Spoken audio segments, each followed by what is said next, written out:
चाहे वो शनिचरी प्रदोष हो, चाहे रविवार की हो, सोमवार की हो, मंगल की हो, बुधवार की हो, गुरुवार की हो, शुक्रवार की हो, शनिवार की हो, कोई भी वार की हो, प्रदोष काल में शाम का समय सूर्य डूब रहा हो, बस डूबा ही हो, और उस समय केवल 3 दिन ऐसे रहेंगे, 3 बार ऐसे रहेंगे, 3 तिथियां ऐसी रहेंगी, 3 समय ऐसा रहेगा जिस समय पर तेरे द्वारा निर्मित शूल को भी शिव धारण करेगा और जगत का कल्याण करेगा। 3 दिन, 3 तिथियां, 3 बार, 3 नक्षत्र, 3 घड़ी, 3 फल।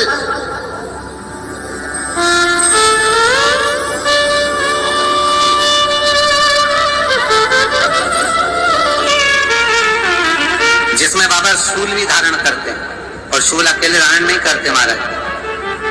जो धतूरा होता है ना, दर्शन करें धतूरे के कांटे कांटे सा होता है धतूरा, तो वो धतूरे के साथ में बाबा शूल धारण करते हैं। बेलपत्री के शूल को, ये बहुत आनंदमय कथा है महाराज जी, जिसके जीवन में हमेशा कांटे ही मिले हैं।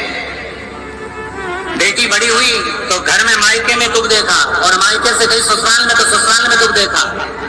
ससुराल में भी दुख देखने के बाद में भी पति को बहुत कुछ काम खुलवाया, बहुत धंधे खुलवाए, नौकरी लगवाई, पर वो पति बार बार छोड़ कर आ गया, बार बार तकलीफ भोग रहा है, बार बार कष्ट भोग रहा है। फिर थोड़े दिन काम करता है, थोड़े दिन छूट जाता है, फिर व्यापार में बढ़ता है, फिर छूट जाता है, फिर कोई दुकान खुलवाई, थोड़े दिन अच्छी चली, फिर वापस वहीं घर पर आकर बैठ गया। अर्थात उसके जीवन में वो शूल पर चल रही है। तो बाबा देवाधिदेव महादेव कहते हैं, ये 3 घड़ी, 3 पल, 3 नक्षत्र, 3 समय, 3 दिन में जो शूल मुझे समर्पित करता है, उसके जीवन से मैं शूल हटा देता।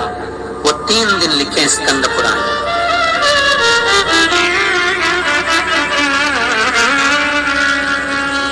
महाराज, बैसाख महीने में जो प्रदोष आती है, बैसाख के महीने में बहुत ध्यान से सुनना भाई, जो अपनी जिंदगी से बहुत तंग आ गए हो, परेशान हो गए हो, कष्टमय जीवन जी रहे हो, बहुत दुखी हो गए हो, उनके लिए ये स्कंद पुराण का चरित्र फिर मिले ना मिले, आप प्रेम से सुन लो। आओ, पहला बैसाख महीने की प्रदोष। बैसाख महीने की प्रदोष, चाहे वो शनिचरी प्रदोष हो, चाहे रविवार की हो, सोमवार की हो, मंगल की हो, बुधवार की हो, गुरुवार की हो, शुक्रवार की हो, शनिवार की हो, कोई भी वार की हो, पर बैसाख महीने की प्रदोष काल में शाम का समय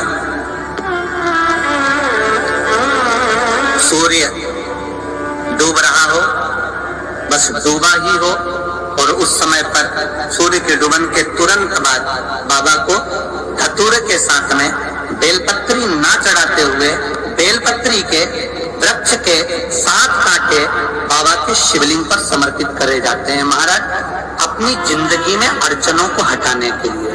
फिर आप जिस व्यापार में उतरे, जिस व्यवसाय में उतरे, जिस नौकरी में उतरे, आप दिल से करें, आपको तरक्की मिलेगी। आप हार नहीं सकते, नीचे नहीं आ सकते, उन्नति पर ही चढ़ेंगे।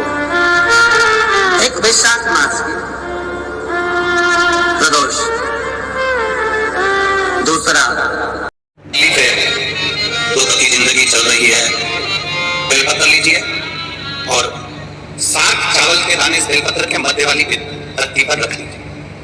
जो बेटा बेटी बहुत प्रयास कर रहे हो, बहुत कंपटीशन एग्जाम दे रहे हो, बहुत मेहनत कर रहे हो, और उसके बाद भी बहुओं का, बेटियों का, बेटों का अगर कहीं जॉब नहीं लग रहा और कहीं सिलेक्शन हो ही नहीं रहा और बहुत हार चुके, तभी बेलपत्र 7 चावल के दाने मध्य पत्ती पर 7 चावल के दाने, पीला चंदन को घिस कर उसकी एक गोली बनाए, एक गोली गोल कर शिवपिंडी जैसी, शिवलिंग जैसी गोली बनाकर उस चावल के दाने पर रख लो।